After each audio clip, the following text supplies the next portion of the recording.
الحمدللہ رب العالمین والصلاة والسلام علی رسولہ الامین، اما بعد۔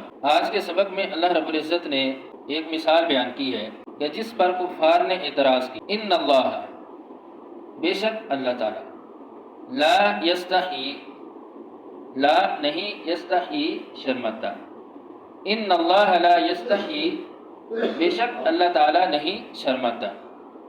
استحیا یستحی استحیاء، حیا شرمانا۔ حیا کیا ہے؟ ایک احساس ہے کہ جو بندے کو گناہوں سے دور رکھتا ہے۔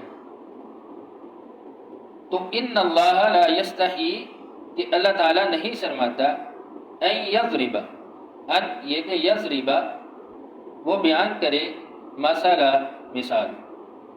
یضرب اس کا معنی ہوتا ہے مارنا، لیکن یہاں پہ یضرب کا معنی ہے کہ وہ بیان کرتا ہے۔ کون؟ اللہ تعالیٰ۔ مثلا مثال، کہ اگر اس کا معنی کریں گے مارنا، جیسے ہم اردو میں بھی بولتے ہیں کہ ضرب لگانا، مارنا، یہ مثال مارنا، تو یہ معنی نہیں ہے، بلکہ کچھ عربی کے الفاظ ایسے ہوتے ہیں کہ جس کا معنی اسی لفظ کا اس کے اپوزٹ بھی آ جاتا ہے، جیسے ظن قرآن میں ہے، شک کے معنی میں بھی ہے اور یقین کے معنی میں ہے۔ اس طرح بیچنا خریدنا دونوں معنی میں استعمال ہوتا ہے۔ تو یہاں پہ ان یضرب مثلا، یہ کہ وہ بیان کرتا ہے مثال، ما جو بعوضۃ مچھر کی، فما فوقہا یا اس سے بھی اوپر۔ ان اللہ لا یستحی ان یضرب مثلا ما بعوضۃ فما فوقہا، بے شک اللہ تعالیٰ نہیں شرماتا کہ وہ مچھر کی مثال بیان کرے، فما فوقہا یا اس سے اوپر کی۔ فاما پس رہے الذین وہ لوگ، آمنوا جو ایمان لائے، فیعلمون وہ جانتے ہیں، انہ بے شک ہو وہ کیا مثال، الحق سچ ہے، من ربہم ان کے رب کی طرف سے۔ فاما الذین آمنوا فیعلمون انہ الحق من ربہم، وہ لوگ جو ایمان لائے وہ جانتے ہیں کہ یہ ان کے رب کی طرف سے حق ہے۔ وَأَمَّا الَّذِينَ وَأَمَّا اور رہے الَّذِينَ وہ لوگ، کفروا جنہوں نے کفر کیا، فَيَقُولُونَ بس وہ کہتے ہیں، ماذا کیا ہے، اراد اللہ اللہ کا ارادہ، بہذا اس مثلا مثال میں۔ وَأَمَّا الَّذِينَ كَفَرُوا فَيَقُولُونَ مَاذَا أَرَادَ اللَّهُ بِهَذَا مَثَلًا، اور رہے وہ لوگ جنہوں نے کفر کیا وہ کہتے ہیں اللہ کا اس مثال سے کیا ارادہ ہے۔ یضل وہ گمراہ کرتا ہے، بہ اس سے کثیراً بہت زیادہ، ویہدی اور ہدایت دیتا ہے، بہ اس قرآن سے یا اس مثال سے، کثیراً بہت زیادہ، یضل بہ کثیرا ویہدی بہ کثیرا، اس سے بہت زیادہ کو گمراہ کرتا ہے اور بہت زیادہ ہدایت حاصل کرتے ہیں۔ وما اور نہیں، یضل گمراہ ہوتے، بہ اس سے، الا الفاسقین مگر نافرمان۔ وما یضل بہ الا الفاسقین، اور نہیں گمراہ ہوتے اس سے مگر فاسق لوگ ہی، یعنی نافرمان۔ تو اس آیت کریمہ میں کہ جو اللہ رب العزت نے کفار کو، ان لوگوں کو جو انکار کرنے والے تھے، قرآن میں شک کرنے والے تھے، ان کو چیلنج دیا کہ قرآن جیسی کوئی بات یا قرآن جیسی کوئی چیز، ایک سورت 10 صورتیں تم بنا لو۔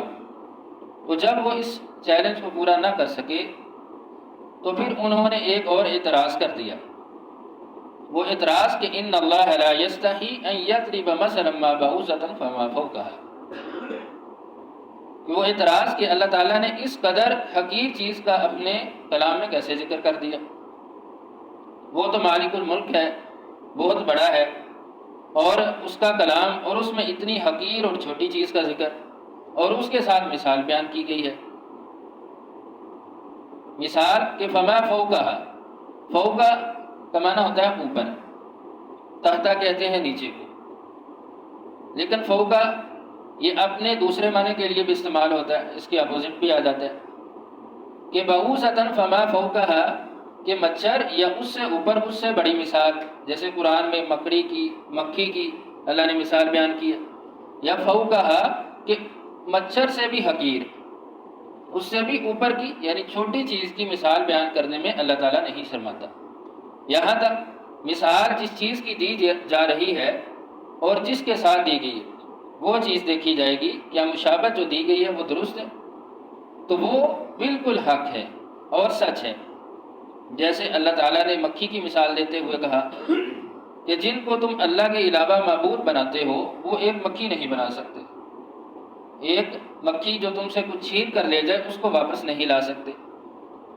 اور جہاں پہ اللہ نے مکڑی کی مثال دی کہ تم نے جن کو کارساز بنا رکھا ہے اور ان کی کارسازی ایک مکڑی کے گھر کے برابر ہے، جس قدر وہ کمزور ہے اسی طرح وہ ہی کارساز ہے، تو مانے معبودان باطلہ۔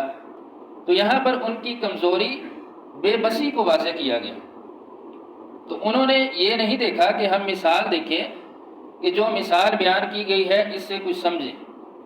وَتِلْكَ الْأَمْثَالُ نَضْرِبُهَا لِلنَّاسِ لَعَلَّهُمْ يَتَفَكَّرُونَ، مثال بیان کرنے کا مقصد اللہ نے قرآن میں واضح کیا تاکہ اس پہ غور و فکر کیا جائے، تدبر کیا جائے، سمجھا جائے یہ مثال اللہ نے کیوں بیان کی ہے، کس وجہ سے بیان کی ہے۔ وَتِلْكَ الْأَمْثَالُ نَضْرِبُهَا لِلنَّاسِ وَمَا يَعْقِلُهَا إِلَّا الْعَالِمُونَ۔ دوسرے مقام پہ فرمایا کہ اللہ تعالیٰ مثالیں اس لیے بیان کرتا ہے کہ اس کو اہل عقل علم والے ہی سمجھتے ہیں، تو اس لیے اللہ تعالیٰ نے مثالیں بیان کی۔ بعض سلف جب قرآن میں کوئی مثال پڑھتے تو اگر سمجھ نہ آتی تو اس میں روتے، اس وجہ سے کہ اللہ تعالیٰ نے کہا ہے کہ اہل عقل اہل علم ہی اس سے سبق حاصل کرتے ہیں۔ وہ سمجھتے کہ ہمیں سمجھ نہیں آئی تو اس کا مطلب ہے کہ ہمارے پاس علم نہیں ہے۔ تو یہ مثال، تو اللہ تعالیٰ نے پھر اس اعتراض کا جواب دیا کہ اللہ تو اس بات میں بھی قادر ہے، چھوٹی سے چھوٹی چیز ہے وہ بھی اللہ کی مخلوق ہے اور بڑی سے بڑی وہ بھی اللہ کی بنائی ہوئی چیز ہے۔ اللہ تعالیٰ کسی چیز میں نہیں شرماتا کہ وہ کس کی مثال بیان کرے۔ فَأَمَّا الَّذِينَ آمَنُوا فَيَعْلَمُونَ أَنَّهُ الْحَقُّ مِنْ رَبِّهِمْ، تو جو ایمان والے ہوتے ہیں، ماننے والے ہوتے ہیں، وہ اللہ کی مثالوں کو سچا سمجھتے ہیں، وہ اس سے سبق حاصل کرتے ہیں کہ اللہ نے یہ مثالیں کیوں بیان کی ہیں۔ وَأَمَّا الَّذِينَ كَفَرُوا فَيَقُولُونَ مَاذَا أَرَادَ اللَّهُ بِهَذَا مَثَلًا، اور رہے پھر وہ لوگ جنہوں نے کفر کیا، انکار کیا، تو انہوں نے مثال کو نہیں سمجھا بلکہ اس پر یہ اعتراض کر دیا کہ اللہ نے اتنی حسیس نکارہ حقیر چیزیں، چھوٹی چیزوں کی مثالیں کیوں بیان کی ہیں۔ تو یضل بہ کثیرا ویہدی بہ کثیرا، تو پھر اللہ اس سے بہت ساروں کو گمراہ کرتا ہے اور ہدایت دیتا ہے۔ حالانکہ قرآن ہدایت کے لیے اللہ نے نازل کیا، گمراہی کے لیے نہیں، تو پھر قرآن سے گمراہ کیسے ہوتے ہیں؟ تو اسی آیت میں جو چیزیں بیان ہوئی ہیں کہ ان اللہ لا یستحی ان یضرب، کہ اللہ تعالیٰ شرماتا نہیں ہے کس بات میں؟ حق بات کو بیان کرنے میں۔ تو یہاں پہ یہ بات سمجھ آئی کہ جو حق بات ہے، سچی بات ہے، اس کو بیان کرنے میں نہیں شرمانا چاہیے، وہ واضح کرنی چاہیے۔ تو جو حق بات نہیں بیان کرتا یا حق بات کو چھپاتا ہے، اس میں دو نمبری کرتا ہے، یا قرآن کی آیات کو اپنے مقاصد کے لیے استعمال کرتا ہے، تو اس نے سچی بات نہیں کہی۔ جب اس نے قرآن کا انکار کیا یا اس سے اعراض کیا تو یہی قرآن پھر اس کے لیے ہدایت نہیں ہے بلکہ اس کی مزید گمراہی کا سبب بن گیا، وہ مزید اس میں اپنی گمراہیوں میں اندھیروں کے اندر بھٹکتا گیا۔ اس سے آگے وَأَمَّا الَّذِينَ آمَنُوا، یعنی ایمان والے ہی کہتے ہیں کہ اللہ کی مثالیں سچ ہیں۔ تو پتہ چلا کہ علم بہت ضروری ہے سمجھنے کے لیے، کسی چیز کو بیان کرنے کے لیے۔ بغیر ہی علم کے فتویٰ دے دینا، بغیر ہی علم کے مسائل کو بیان کر دینا دین کے معاملے میں، یا اپنی من مرضی کے مطابق مسئلہ بیان کر دینا، تو یہ ہے راہ راست سے، حق راستے سے ہٹ جانا۔ تو جب اپنی مرضی ہے یا علم کے بغیر ہی ایک چیز کو بیان کیا جائے گا تو پھر یہ اس کے لیے نقصان دہ ہے، تو یہ اس کے لیے گمراہی کا سبب ہے۔ اور کفار جو تھے وہ یہ کہتے تھے کہ اللہ کی طرف سے یہ مثالیں بیان کی گئی، یہ حقیر چیزوں کی ہیں، بلکہ اس سے سبق حاصل نہیں کہا بلکہ اعتراض کیا۔ تو پھر یہی مثالیں یہی قرآن ان کے لیے گمراہی کا سبب بن گیا، اور بہت سارے لوگ ایسے ہیں جو اس پہ غور و فکر کرتے ہیں، تدبر کرتے ہیں، تو ان کے لیے ہدایت ہے۔ پھر آگے اللہ تعالیٰ نے وَمَا يُضِلُّ بِهِ إِلَّا الْفَاسِقِينَ خود ہی اس چیز کی وضاحت فرما دی کہ فاسق نافرمان لوگ اس سے گمراہ ہوتے ہیں۔ وہ کیسے؟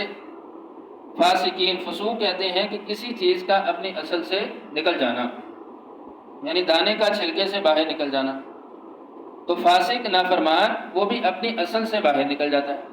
اصل کیا ہے؟ اللہ کی اطاعت، اللہ کے احکامات۔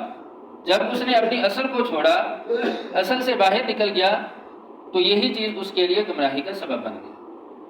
تو اللہ تعالیٰ نے کہا کہ وہی لوگ گمراہ ہوتے ہیں جو اپنی اصل کو چھوڑ بیٹھتے ہیں۔ اصل کیا ہے؟ اللہ کے احکامات، اللہ کی اطاعت۔ جس نے اس کو چھوڑا پھر اس کے لیے یہ گمراہی کا راستہ بن گیا۔ تو اللہ تعالیٰ ہمیں قرآن کو صحیح معنوں میں سمجھنے کی توفیق دے۔